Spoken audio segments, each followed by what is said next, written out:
Dear student, finally Bihar board ने model paper जारी कर दी है। जो भी विद्यार्थी 2022 में बोर्ड एग्ज़ाम देने वाले हैं उसके लिए मॉडल पेपर जारी कर दिया गया है और ये दोनों लैंग्वेज में, इंग्लिश और हिंदी दोनों लैंग्वेज में जारी कर दिया है। ठीक है, इस तरह सारे सब्जेक्ट का मॉडल पेपर आपको मिल जाएंगे वेबसाइट पे। तो हमने एक साइंस का मॉडल पेपर लिया है और प्लीज़ आप लोग बच्चों जितने भी मॉडल पेपर आ रहे हैं बोर्ड के द्वारा, तो वो बोर्ड के द्वारा जो मॉडल पेपर आ रहे हैं वो सारे मॉडल पेपर को आप सोल्व कर लीजिए। और साथ साथ में आपको जो प्रीवियस एग्ज़ाम का जो पेपर है और जो सेंटअप एग्ज़ाम का पेपर है वो सभी क्वेश्चन को आप क्या कर लें, सोल्व कर लें। ठीक है, तो आते हैं, स्टार्ट करते हैं। आप लोग को तो फॉर्मेट पता ही हो कि 80 क्वेश्चन MCQ पूछेगा जिसमें से 40 गो का आपको क्या देना है, आंसर देना है। ठीक है, चलिए आते हैं, क्वेश्चन को स्टार्ट करते हैं। पहला नंबर क्वेश्चन आपका क्या दिया हुआ है, देखिए फर्स्ट नंबर क्वेश्चन आपको दिया हुआ है, पौधों में जनन अंग कहाँ पाए जाते हैं। पौधों में जनन अंग कहाँ पाए जाते हैं, इसको जब इंग्लिश में पढ़ेंगे, where are the reproductive organs found in plant. आप पढ़े होंगे कि रिप्रोडक्टिव ऑर्गेन जो पढ़े थे वो फ्लावर में, पुष्प में होता है। ठीक है, तो इसका सही आंसर कौन हो जाएगा, इसका सही आंसर हो जाएगा आपका बी नंबर। किसमें, पुष्प में, इंग्लिश में लगाएंगे फ्लावर में। ठीक है, चलिए नेक्स्ट देखते हैं क्वेश्चन। क्वेश्चन नंबर 2 क्या है, प्रकाश संश्लेषण की क्रिया होती है। प्रकाश संश्लेषण मीन्स फोटोसिंथेसिस की प्रोसेस किस में होती है, तो ये हरे पौधे या ग्रीन प्लांट, तो हरे पौधे या ग्रीन प्लांट में लगा दीजिएगा। ठीक है, ये दिया रहेगा। चलिए क्वेश्चन नंबर 3 देखिए। मैं इंग्लिश में इसलिए बता रहा हूँ कि कुछ कुछ बच्चे स्टूडेंट जो होते हैं इंग्लिश मीडियम से आते हैं, उनको इंग्लिश में ही देना होता है पेपर, तो वो भी आपको इसमें देख सकते हैं। ठीक है, चलिए क्वेश्चन नंबर 3 क्या है, प्रकाश संश्लेषण क्रिया में ऑक्सीजन किससे बाहर निकलता है। तो प्रकाश संश्लेषण में ऑक्सीजन जो होता है वाटर से टूटता है। किससे, वाटर से टूटता है। तो वाटर से टूटता है तो यहाँ पर क्या लिखेंगे, ए नंबर सही हो जाएगा। जल से कहिए या वाटर से। ठीक है, चलिए नेक्स्ट क्वेश्चन क्या है, नेक्स्ट क्वेश्चन आपका है फोर्थ नंबर, जठर ग्रंथियां कहाँ पाई जाती है, यकृत में, आमाशय में, अग्नाशय में, मुंह में। तो जठर, जठर कहाँ होता है, जठर तो आपका अग्नाशय में होगा। तो और इंग्लिश में, where are the gastric gland found in, किसमें, लीवर में कि स्टमक में कि पैंक्रियाज में कि माउथ में। तो किस में हो जाएगा बच्चों, ए हो जाएगा आपका स्टमक में, मतलब अमाशय में। ठीक है, अमाशय को पेट भी कहते हैं, पेट में जठर ग्रंथियां पाई जाती है। उसके बाद कहता है कि ग्लाइकोलिसिस की प्रक्रिया कहाँ होती है। तो ग्लाइकोलिसिस की प्रक्रिया आपका कहाँ होगा, तो देखिए ग्लाइकोलिसिस की प्रक्रिया होती है आपका कोशिका द्रव में, जिसको इंग्लिश में साइटोप्लाज्म कहते हैं। The process of glycolysis take place in cytoplasm. समझ गए, ग्लूकोज में जब कन्वर्ट होता है ना, स्टार्च से ग्लूकोज में कन्वर्ट होता है, उसी को क्या ग्लाइकोलाइसिस बोला जाता है। ठीक है, चलिए छठा नंबर क्वेश्चन क्या है, छठा नंबर क्वेश्चन है, इथाइल अल्कोहल किस प्रकार के श्वसन से बनता है। तो इथाइल अल्कोहल तो आप पढ़े हैं कि 3 तरह से, जब आपका एनर्बिक रेस्पिरेशन, जहाँ पे आपका ऑक्सीजन नहीं रहता, ऑक्सीजन की अपसेट होती है, अनुपस्थिति में, ऑक्सीजन की अनुपस्थिति में क्या होता है, इथाइल अल्कोहल बनता है। और कम रहेगा ऑक्सीजन तो लैक्टिक, क्या होता है आपका, लैक्टिक एसिड का फॉर्मेशन करेगा। ठीक है,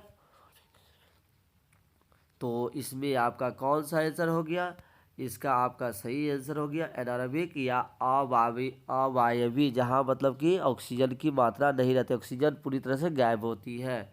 7वां नंबर क्या है बच्चों, और प्लीज़ आप लोग ये स्किप वीडियो नहीं करें, आप लोग पूरी कंटेंट, पूरा वीडियो को देखें तो आपको अच्छी तरह समझ में आएगा। चलिए क्वेश्चन नंबर है 7, सबसे छोटी अंतःस्रावी ग्रंथि कौन है। सबसे छोटी अंतःस्रावी ग्रंथि मीन्स कहता है कि which is the smallest endocrine gland, तो ये हो जाएगा तुम्हारा पिट्यूटरी, है ना। तो पिट्यूटरी हो जाएगा आपका इंडो सबसे स्मॉलेस्ट इंडोक्राइन ग्लैंड हो गया पिट्यूटरी। समझ गए, बी नंबर सही हो गया। चलिए देखिए, पौधों के वायवीय भागों से जल के ह्रास की क्रिया को इसको बोलते हैं वाष्पोत्सर्जन। ये जिसको इंग्लिश में बोलेंगे the process of loss of water. Water निकालने, ये लिव से पानी निकलती है तो इसको क्या बोलते हैं, ट्रांसपीरेशन। तो ये बी नंबर आपका सही हो गया। समझ रहे हैं। चलिए 9 नंबर, घेंगा रोग पनपता है। ये तो आपको आयोडीन की कमी से, सॉल्टे आयोडीन की डिफिशियंसी से ग्वाइटर डिजीज होता है। इंग्लिश में ग्वाइटर कहते हैं, हिंदी में घेंगा रोग। तो कौन सही हो जाएगा, सी नंबर। इसका मैं सी लगा दिया, आयोडीन डिफिशियंसी। चलो बच्चों, रक्त में हले पीले रंग के चिपचिपे द्रव को कहते हैं। रक्त में जो हले पीले रंग होते हैं उसको क्या कहते हैं, उसको बोलते हैं प्लाज्मा। ठीक है, इसको हो गया light yellow colour sticky substance in the blood cell is called plasma. ठीक है, प्लाज्मा होता है, आपको पता है कि रक्त ब्लड में आपको क्या होता है, प्लाज्मा होता है। और 2 सेल होती है, आरबीसी और कौन सा बच्चों, डब्ल्यूबीसी। और क्या सा, एक होता है प्लेटलेट। ठीक है, इस तरह के याद कर सकते हैं। 4 गो होती है कंस्टिट्यूशन में ब्लड में, ये भी याद रखिएगा। चलिए नेक्स्ट क्वेश्चन 11 नंबर क्वेश्चन क्या है, रक्तचाप मापने के उपकरण को, ये तो जानते ही है, रक्तचाप मापते किससे मापा जाता है, स्पिगोमैनोमीटर से। तो ये हो जाएगा द डिवाइस में ब्लड प्रेशर, जिसको ब्लड प्रेशर साइगो स्पिगोमैनोमीटर से मेजर किया जाता है, मापा जाता है। चलो एक 12 नंबर क्वेश्चन, वाष्पोत्सर्जन क्रिया पाई जाती है किसमें, वाष्पोत्सर्जन ट्रांसपिरेशन किसमें पाया जाए, तो पौधे में ही पाया जाएगा। तो ये क्या हो जाएगा आपका बी नंबर, प्लांट्स में। ठीक है, चलिए वाष्पों की क्रिया, ये ये आपका दोनों में होगा आपका। ये आपका बोथ प्लांट और एनिमल दोनों में होती है। ट्रांसपीरेशन पानी निकलता है, दोनों पानी निकलती है, जानवर से भी, ठीक है, जंतुओं से, पौधों में भी। चलिए नेक्स्ट क्वेश्चन देखते हैं। नेक्स्ट क्वेश्चन क्या है, निम्नलिखित में किसमें खुला परिसंचरण तंत्र पाया जाता है। ठीक है, तो इसमें ऊँट में होता है, घोड़ा में के तिलचट्टा मानो, तो इसमें तिलचट्टा में होता है। तो कौन सही हो गया आपका, ए सी नंबर।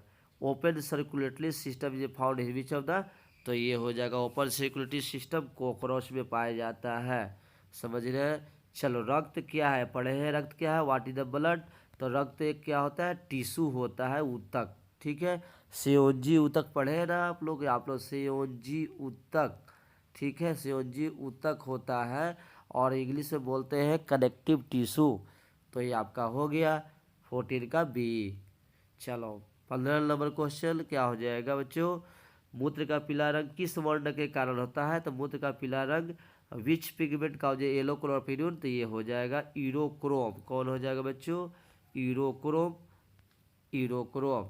ठीक है, चलो निम्नलिखित में कौन एक उभयलिंगी जंतु है, उभयलिंगी जंतु कौन होगा, विच of the following is hermaphrodite animal. तो हर्माफ्रोडाइट एनिमल क्या होगा, उभयलिंगी कौन होगा इसमें, तो इसमें उभयलिंगी आपका केचुआ हो जाएगा। ठीक है, हमारा एनिमल केचुआ हो जाएगा।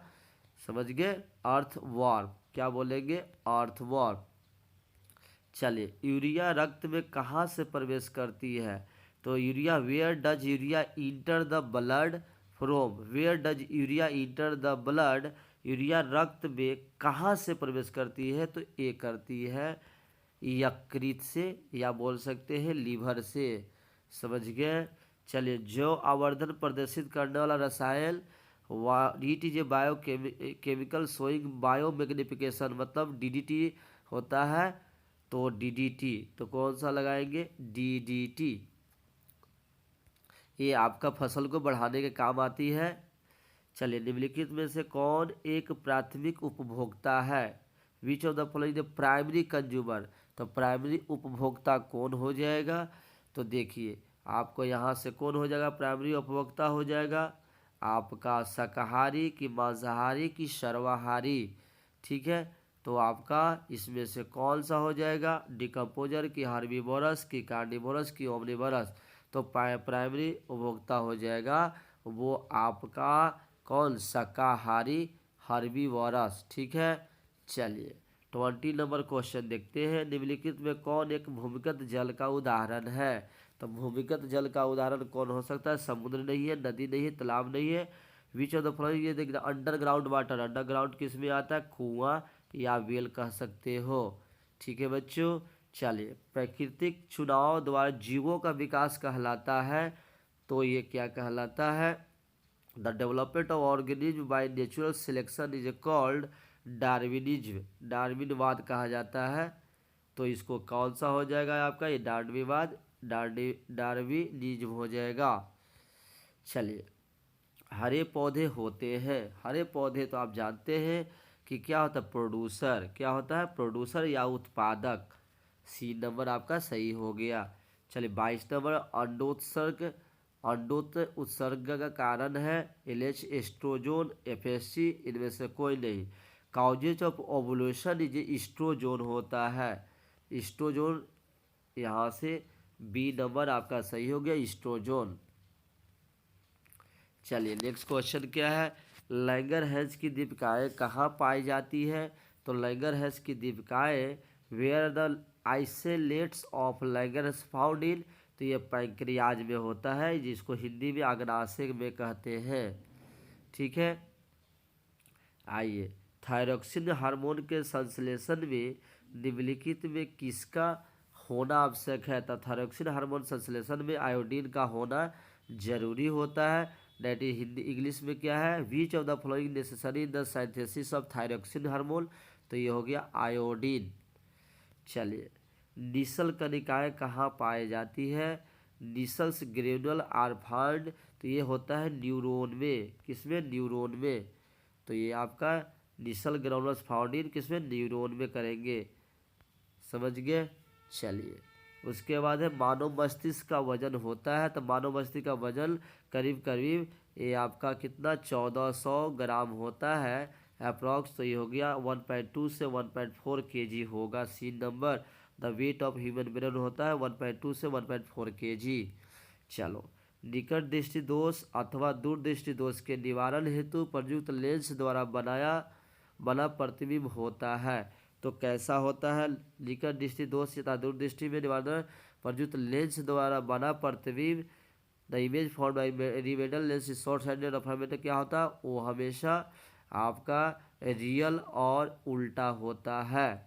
रियल और क्या हो जाएगा? उल्टा, मतलब वास्तविक और उल्टा होता है। समझ रहे हैं? साइड मिरर के रूप में निम्नलिखित में कौन सा प्रयुक्त होता है बच्चों? तो ये तो बहुत क्वेश्चन है। साइड मिरर में आपका कन्वेक्स मिरर का यूज होता है, उत्तल दर्पण का, चाहे साइड मिरर में कन्वेक्स मिरर कह सकते हैं। ठीक है, ऑप्टल लेंस द्वारा प्रतिबिंब होता है। ऑप्टल लेंस द्वारा कनकेव लेंस के द्वारा हमेशा कैसा प्रतिबिंब बनता है? ये देखिए इस तरह का कनकेव लेंस है, तो इसके द्वारा हमेशा प्रतिबिंब कैसा बनता है बताइए? तो इसके द्वारा प्रतिबिंब हमेशा क्या बनता है? छोटा बनता है। ठीक है, छोटा बनेगा तो क्या बोलेंगे? आभासी बनेगा, सीधा बनेगा, छोटा, इनमें से सभी हो जाएगा। तो कहेंगे the image obtain bye concave lens virtual भी बनेगा, इरेक्ट भी, डिमिनिश बनेगा, ऑल ऑफ दिस। ठीक है, इनमें से सभी। चलो 31 नंबर क्वेश्चन, ऊर्जा का एसआई मात्रक, बहुत आसान क्वेश्चन है। ऊर्जा का एसआई मात्रक जूल होता है। ठीक है, ये जूल हो गया। The SI unit of energy joule हो गया। ठीक है, आकाश का नीला रंग होना किस परिघटना का परिकलन है? द ब्लू कलर पर sky is result of which phenomenal, तो ब्लू ऑफ कलर जो होता है किसके कारण होता है? तो ये होता है स्कैटरिंग ऑफ लाइट। ठीक है, स्कैटरिंग परिकरण, प्रकाश के परिकरण के कारण आकाश नीला होता है। उसके बाद एक क्वेश्चन है, समान नेत्र के लिए स्पष्ट दृष्टि का न्यूनतम दूरी ये होता है 25 centimetre. List distance of district भी जो नॉर्मल आइज है 25 सेंटीमीटर। ठीक है, ये सा हो गया सी नंबर। चलिए 34 नंबर, किसी उत्तल लेंस का फोकसांतर 50 सेंटीमीटर, उसकी क्षमता निकालिए। मतलब एक focal length of convex lens है इज 50 सेंटीमीटर। तो देखो यहाँ पर दिया हुआ क्या चीज़ बच्चों? पहले आपका फोकल लेंथ एफ दिया हुआ है कितना, एफ दिया हुआ है 50 सेंटीमीटर। अब बताओ ये 50 सेंटीमीटर माइनस में होगा कि प्लस में होगा। तो उत्तल लेंस का फोकस क्या होता है बताइए, उत्तल लेंस का फोकस आपका प्लस होता है। ठीक है, प्लस हो गया। तो इसका जब निकालिएगा पावर तो P बराबर क्या होता है 1/f होता है ना। तो 1/f सेंटीमीटर में तो ऊपर 100 हो जाएगा। तो 100/f तो कितना हो गया 100/50 करोगे बाबू तो कितना हो जाएगा 2 डायोप्टर। तो 2 डायोप्टर क्या हो गया प्लस में। तो कौन सा ऑप्शन सही हो गया प्लस 2 डायोप्टर, डी नंबर सही हो गया। समझ रहे हो। चलिए 3501 प्रिज्म कितने सतहों से घिरा होता है, ये तो बहुत बार क्वेश्चन पूछ चुका है। ये होता है 5 सरफेस से घिरा रहता है। ये prism is surrounded by how many surface 5। ठीक है, जिसमें से 3 गो रेक्टेंगल होता है और 2 गो ट्रायंगल होती है। समझ गए, ये 3 गो रेक्टेंगल और 2 गो ये हो गया। चलिए अभिनेत्र लेंस की फोकस दूरी में परिवर्तन किया जा सकता है। The focal length of eye lens change, focal length कैसे चेंज करेंगे तो ये होता है पछावी पेशियों द्वारा, जिसको इंग्लिश में बोलते हैं सिलरी मसल्स। ठीक है। चलिए प्रकाश के परिवर्तन कितने नियम है, प्रकाश के परिवर्तन के 2 नियम है, ये तो सबको जानता है। How many law of reflection of light 2 हो गया। फोटोग्राफी कैमरा का अभिदृश्यक होता है कौन सा, तो अभिदृश्यक होता है कन्वेक्स लेंस। ठीक है, मतलब कि उत्तल लेंस होता है। The objective of photography camera उत्तल लेंस होता है। चलिए यदि एक किरण अवतल दर्पण पे लंबवत आपतित हो तो परावर्तन के बाद किरण किस बिंदु से गुजरेगी। कहता है कि if a ray is incident normally to the surface of the concave mirror, concave mirror पर नॉर्मली गिरता है, through which point will it pass after reflection. क्या है, if a ray is incident normally to the surface of concave mirror. Concave mirror कैसा है पहले बताओ। Concave mirror मतलब कि अवतल दर्पण। तो अवतल दर्पण आपका इस तरह का हो जाएगा। ये देखिए अवतल दर्पण है, ये अवतल दर्पण देखिए, यदि ये किरण अवतल दर्पण लंबवत गिर रही है, ठीक है, ये लंबवत अगर गिर रही है तो परावर्तन के बाद किरण के किस बिंदु से गुजरेगी, तो फोकस से, वक्ता केंद्र से कि ध्रुव से। ठीक है, किरण में से किसी नहीं। ठीक है, तो इसमें से कौन सा हो जाएगा आपका, तो ये हो जाएगा आपका वक्ता केंद्र से, वक्ता केंद्र से हो जाएगा। ठीक है, जिसको आपको सेंटर ऑफ कर्वेचर बोल सकते हैं। ठीक है, ये सेंटर ऑफ कर्वेचर हो गया। चलिए लास्ट 14 नंबर क्वेश्चन इस वीडियो का लास्ट क्वेश्चन, या और नेक्स्ट वीडियो में हम लोग नेक्स्ट क्वेश्चन का सलूशन देखेंगे। यदि एक प्रिज्म से एक वर्णी किरण गुजरे तो इसका नहीं होगा, तो इसका एक वर्णी मतलब कि if monochromatic ray passes through prism it will not, monochromatic मतलब एक लाइट वाला एक कलर का अगर कोई रे पास करेगा तो उसका वर्ण विक्षेपण डिस्पर्सन नहीं होगा। तो ये वर्ण विक्षेपण या डिस्पर्सन। ठीक है, इस तरह हमने 40 क्वेश्चन को इस वीडियो में देख लिया और इस तरह का आप लोग रिवाइज कर लीजिएगा। बहुत ही इंपॉर्टेंट क्वेश्चन इस तरह है और बोर्ड एग्जाम में बहु क्वेश्चन दे पूछ सकता है।